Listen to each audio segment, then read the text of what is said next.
الحمد لله وكفى والصلاة والسلام على من لا نبي بعده ولا رسول بعده ولا أمة بعد أمته ولا كتاب بعد كتابه ولا نبوة بعد نبوته ولا رسالة بعد رسالته أما بعد فأعوذ بالله من الشيطان الرجيم بسم الله الرحمن الرحيم وعباد الرحمن الذين يمشون على الأرض هونا وإذا خاطبهم الجاهلون قالوا سلاما والذين يبيتون لربهم سجدا وقياما والذين يقولون ربنا اصرف عنا عذاب جهنم إن عذابها كان غراما إنها ساءت مستقرا ومقاما والذين إذا أنفقوا لم يسرفوا ولم يقتروا وكان بين ذلك قواما والذين لا يدعون مع الله إلها آخر ولا يقتلون النفس التي حرم الله إلا بالحق ولا يزنون ومن يفعل ذلك يلقى أثاما يضاعف له العذاب يوم القيامة ويخلد فيه مهانا وقال النبي صلى الله عليه وسلم الغيبة أشد من الزنا صدق الله العظيم وصدق رسوله النبي الكريم الأمين الرؤوف الرحيم ونحن على ذلك لمن الشاهدين والشاكرين والحمد لله رب العالمين سلام اس پر کہ جس نے بے کسوں کی دستگیری کی سلام اس پر کہ جس نے بادشاہی میں فقیری کی سلام اس پر کہ اسرار محبت جس نے سمجھا ہے سلام اس پر کہ جس نے زخم کھا کر پھول برسائے سلام اس پر کہ جس کے گھر نہ چاندی تھی نہ سونا تھا سلام اس پر کہ ٹوٹا بولیا جس کا بچھونا تھا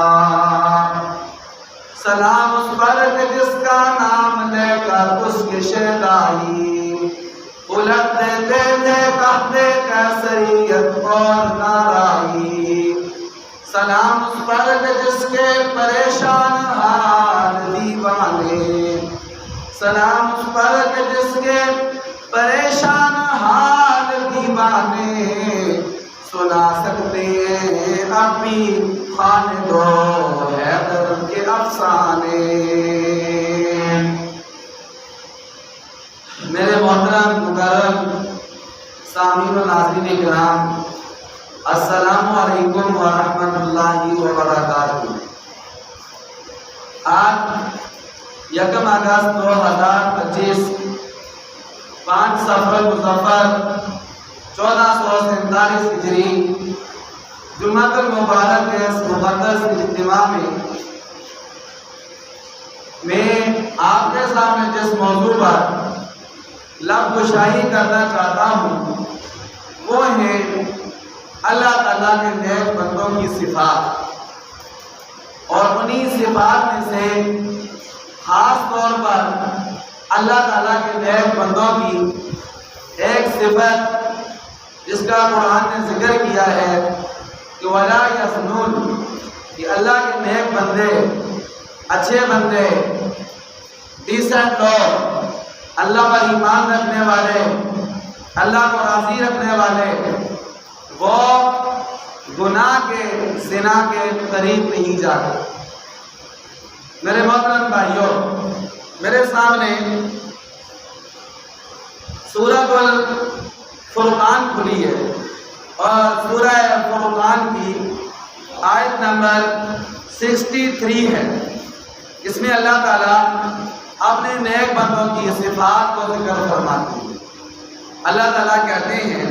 وَعِبَادُ الرَّحْمَنِ، دو قسم کے بندے ہوتے ہیں، ایک بندے ہوتے ہیں شیطان کے بندے اور دوسرے ہوتے ہیں رحمان کے بندے۔ اللہ تعالیٰ رحمان کے بندوں کا ذکر کرتے ہیں، ان کی صفات ذکر کرتے ہیں، ان کی خوبیاں ذکر کرتے ہیں، ان کے اوصاف ذکر کرتے ہیں کہ الذین یمشون علی الارض ہونا۔ سب سے پہلی صفت رحمان کے بندوں کی یہ ہے کہ زمین پر چلتے ہیں تو عاجزی کے ساتھ چلتے ہیں، اکڑ کے نہیں چلتے، سینہ تان کے نہیں چلتے، پاؤں زمین پر زور سے مار کر ٹیڑھی مار کر نہیں چلتے، عاجزی کے ساتھ انکساری کے ساتھ نظریں جھکا کر اللہ کی زمین پہ چلتے ہیں۔ انہیں پتہ ہے کہ ہم نے اسی زمین کے اندر جانا ہے، جیسا آج ہم اس کے ساتھ سلوک کریں گے کل کو یہ بھی ہمارے ساتھ ایسا ہی سلوک کرے گی۔ وَإِذَا خَاطَبَهُمُ الْجَاهِلُونَ قَالُوا سَلَامًا۔ دوسری صفت اللہ نے یہ ذکر کی کہ میرے نیک بندوں کی دوسری نشانی یہ ہے کہ جب جاہلوں سے ملتے ہیں، ان لوگوں سے ملتے ہیں جو دین کے علم سے ناواقف ہیں، جو قرآن سے ناواقف ہیں، حدیث سے ناواقف ہیں، جو نبی کے اخلاق سے ناموافق ہیں، ان کے پاس نبی کے اخلاق کا علم نہیں ہے، جاہل لوگ ہیں، جن کے پاس قرآن و سنت کا علم نہیں ہے، ان سے جب ملاقات ہوتی ہے تو ان سے بحث مباحثہ نہیں کرتے، ان سے زیادہ باتیں نہیں کرتے۔ وَإِذَا خَاطَبَهُمُ الْجَاهِلُونَ قَالُوا سَلَامًا۔ ان کے پاس سے گزرتے ہیں دور سے ہی السلام علیکم کیا کہ اسلام کیا کہ چلے جاتے۔ تیسری صفت یہ ذکر کی اللہ تعالیٰ نے وَالَّذِينَ يَبِيتُونَ لِرَبِّهِمْ سُجَّدًا وَقِيَامًا۔ جو رحمان کے بندے ہیں وہ اپنی راتیں کیسے گزارتے ہیں؟ یبیتون لربہم سجدا، وہ اپنے رب کے لیے سجدے میں اپنی رات گزارتے ہیں، وقیاما، اور قیام، رات کے وقت تہجد کے وقت اٹھتے ہیں، پاک صاف ہوتے ہیں اور ہاتھ باندھ کر رب کے سامنے تہجد کی نماز کی نیت سے کھڑے ہو جاتے ہیں، کچھ وقت اپنا قیام میں گزار دیتے ہیں، اور پھر جب سجدے میں جاتے ہیں تہجد کا وقت ایک رب دیکھ رہے ہیں اور ایک بندہ، تیسرا بندہ کوئی دیکھنے والا نہیں، اس وقت رب کے سامنے سجدہ ریز ہو کر گر گڑا کر رب کی بڑائی بیان کرتے ہیں۔ والذین یبیتون لربہم سجدا وقیاما، ایسے راتیں گزارتے ہیں۔ والذین یقولون ربنا اصرف عنا، پانچویں صفت یہ ذکر کی اللہ فرماتے ہیں میرے نیک بندے مجھ سے یہ دعائیں مانگتے ہیں کہ اللہ ہمیں جہنم کے عذاب سے بچا، ہمیں دوزخ کے عذاب سے دور کر دے، ان عذابھا کان غراما، بے شک دوزخ کا جہنم کا عذاب ایسا عذاب ہے جو چمٹ جانے والا ہے، ایک دفعہ کسی کو پکڑ لیا پھر اس کی جان نہیں چھوڑے گا۔ انھا ساءت مستقرا ومقاما والذین اذا انفقوا، چھٹی صفت اللہ تعالیٰ اپنے نیک بندوں کی یہ ذکر کرتے ہیں کہ جب بھی میرے نیک بندے رحمان کے بندے خرچ کرتے ہیں، لازمی بات ہے دنیا میں انسان رہتا ہے، اسے اپنے اوپر بھی خرچ کرتے ہیں، اسے اپنے ماں باپ پر بھی خرچ کرنا ہے، اسے اپنے بیوی بچوں پر بھی خرچ کرنا ہے، اسے اپنے رشتہ داروں پر بھی خرچ کرنا ہے، اسے مسکینوں یتیموں بیواؤں پر بھی خرچ کرنا ہے، اسے مسجد اور مدرسے پر بھی خرچ کرنا ہے۔ تو یہ خرچ کیسے کرتے ہیں؟ اللہ فرماتے ہیں لم یسرفوا ولم یقتروا، نہ تو یہ اسراف کرتے ہیں، نہ تو بہت زیادہ فضول خرچی کرتے ہیں، ولم یقتروا، اور نہ کنجوسی کرتے ہیں، یعنی اتنا زیادہ ہاتھوں کو کھول بھی نہیں دیتے کہ سب کچھ خرچ کر کے بعد لوگوں سے مانگنا پڑ جائے، اور اتنی کنجوسی بھی نہیں کرتے کہ آپ گردن کے ساتھ باندھا ہوا جیب کی طرف ہاتھ ہی نہ جائے، نہ اپنی بیوی پر خرچ، نہ ماں باپ پر خرچ، نہ بچوں پر خرچ، نہ بیویوں پر خرچ، نہ مسجد میں خرچ، نہ مدرسے میں خرچ، بالکل ہاتھ باندھ کے رکھتے کنجوس میں کنجوس۔ فرمایا نہیں، میرے نیک بندے ایسے نہیں ہوتے، بلکہ کیا کرتے ہیں وَكَانَ بَيْنَ ذَلِكَ قَوَامًا، وہ اعتدال کے ساتھ چلتے ہیں، وہ اللہ کا حق بھی بھی اپنے مال سے نکالتے ہیں اور بندوں کا حق بھی نکالتے ہیں اور اعتدال کے ساتھ میانہ روی کے ساتھ وہ خرچ کرتے ہیں۔ اللہ تعالیٰ چھٹی صفت یہ ذکر کرتے ہیں لا یدعون مع اللہ الہا آخر، وہ اللہ کے ساتھ کسی اور کو پکارتے نہیں، کسی اور کو معبود نہیں سمجھتے، کسی اور کو حاجت روا، مشکل کشا، بگڑی بنانے والا، اولاد دینے والا، عزت دینے والا، ذلت میں گرانے والا کسی کو نہیں سمجھتے۔ یہ خدائی صفات ہیں، وہ صرف اور صرف ان صفات کی حامل ذات اللہ تعالیٰ کو سمجھتے۔ وَلَا يَقْتُلُونَ النَّفْسَ الَّتِي حَرَّمَ اللَّهُ إِلَّا بِالْحَقِّ، اور ساتویں صفت اللہ تعالیٰ فرماتے ہیں میرے نیک بندوں کی یہ صفت ہے، یہ خوبی ہے کہ وہ کسی کو قتل نہیں کرتے، کسی کو ناحق قتل نہیں کرتے ہیں، قتل سے اپنی جان کو بچاتے ہیں، لڑائی جھگڑوں سے اور قتل و غارت گری سے اپنے آپ کو بچاتے ہیں، اپنے ہاتھ کسی بے گناہ کسی مظلوم کے خون سے رنگین نہیں کرتے۔ اور اس کے بعد اللہ تعالیٰ فرماتے ہیں میرے بندوں کی، نیک بندوں کی، رحمان کے بندوں کی آٹھویں صفت یہ ہے کہ لا یزنون، وہ زنا نہیں کرتے، بدکاری نہیں کرتے۔ اللہ تعالیٰ نے جو جائز راستہ رکھا ہوا ہے نکاح کا، شادی کا، اس کو اپناتے ہیں اور اپنی نفسانی خواہش جو اللہ کا بتایا ہوا حلال کا راستہ ہے وہاں پوری کرتے ہیں، حرام سے اپنے آپ کو بچاتے ہیں۔ ولا یزنون، اللہ تعالیٰ کے نیک بندے زنا نہیں کرتے، اللہ تعالیٰ نے یہ صفت ذکر کی ہے۔ آج خاص کر میں اسی پر آپ کے سامنے بیان کروں گا میرے محترم بھائیوں۔ اللہ تعالیٰ قرآن پاک میں ایک دوسری جگہ ذکر فرماتے ہیں وَلَا تَقْرَبُوا الزِّنَا، اے ایمان والو تم گناہ کے قریب نہ جاؤ، زنا کے قریب نہ جاؤ، إِنَّهُ كَانَ فَاحِشًا وَسَاءَ سَبِيلًا، یہ بے حیائی ہے، وَسَاءَ سَبِيلًا، اور بہت ہی برا راستہ ہے۔ جس راستے کو اللہ کا برا راستہ ہے، ایک یہ کہ میں کہوں برا راستہ ہے، آپ کے برا راستہ ہے، کوئی عالم خطیب کے برا راستہ ہے، کوئی صدر وزیر اعظم کے برا راستہ ہے، وہ بھی یقیناً برا ہوگا، لیکن جس راستے کو رب العالمین، ہمارے خالق، ہمارے مالک، ہمارے رازق، ہمیں پیدا کرنے والے، ہمیں سب کچھ دینے والی ذات جس راستے کو کہتی ہے، اللہ کی ذات کہتی ہے یہ راستہ برا راستہ ہے، اندازہ لگاؤ کہ اس کے اندر کتنی برائی پائی جاتی ہے، کتنی زیادہ اس کے اندر برائی پائی جاتی ہوگی۔ میرے اور آپ کے پیارے نبی سب کہتے ہیں صلی اللہ علیہ وسلم، آپ صلی اللہ علیہ وسلم کا فرمان ہے کہ جب بھی کوئی مسلمان بندہ، ایمان والا بندہ بدکاری میں مبتلا ہوتا ہے، اللہ اکبر، اللہ معاف فرمائے، اس کا ایمان ہی نکل جاتا ہے، اس کا ایمان نکل جاتا ہے اس کے اندر سے۔ ایمان یہ گوارا نہیں کرتا کہ میں اور یہ بدکاری کرنے والا بندہ اکٹھے رہ سکیں۔ ایمان کہتا ہے جا اپنا کام کر، میں تم سے الگ ہوتا ہوں، مجھے اللہ کا حکم ہے کہ اس سے جدا ہو،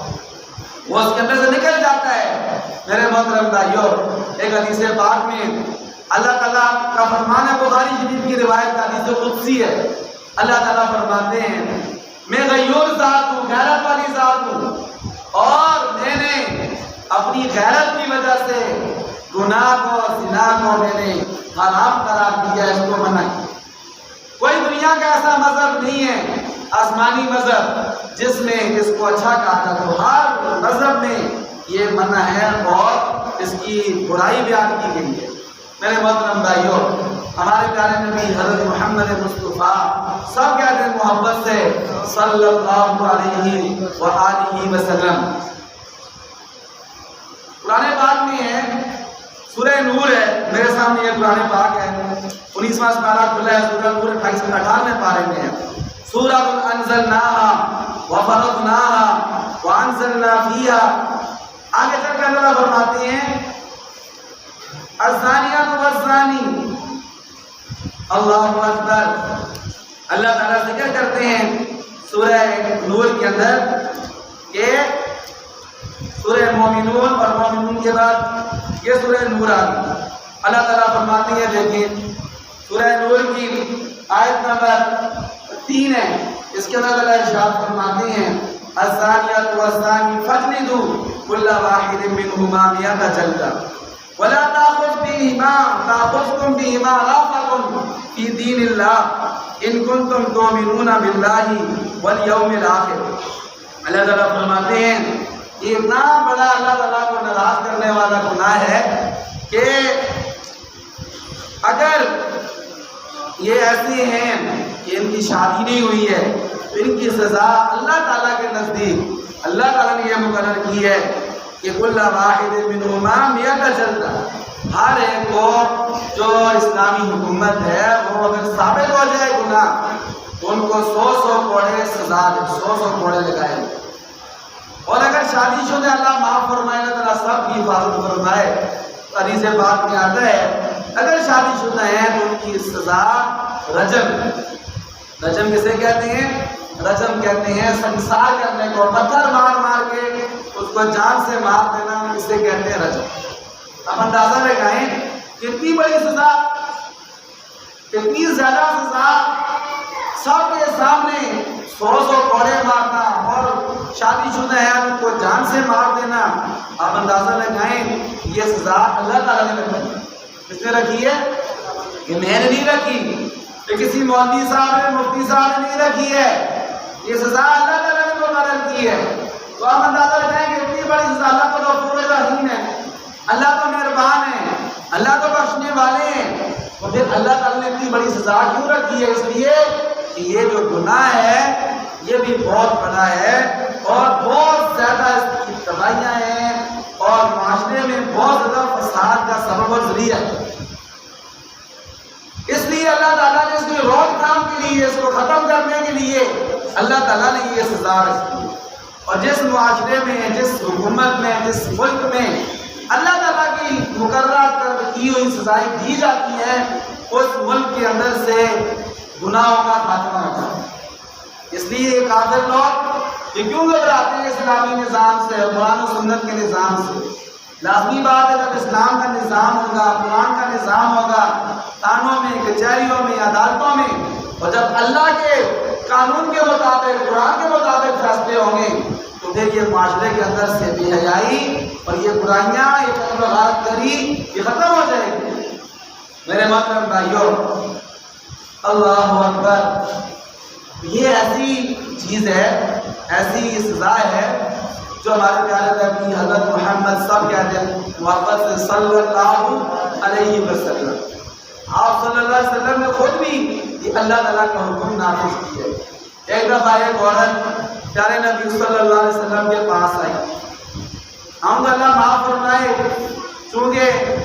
آخرت کا اتنا خوف نہیں ہوتا ہمارے دل میں، اللہ کے عذاب کا، جہنم کا، دوزخ کا اتنا ڈر نہیں ہے۔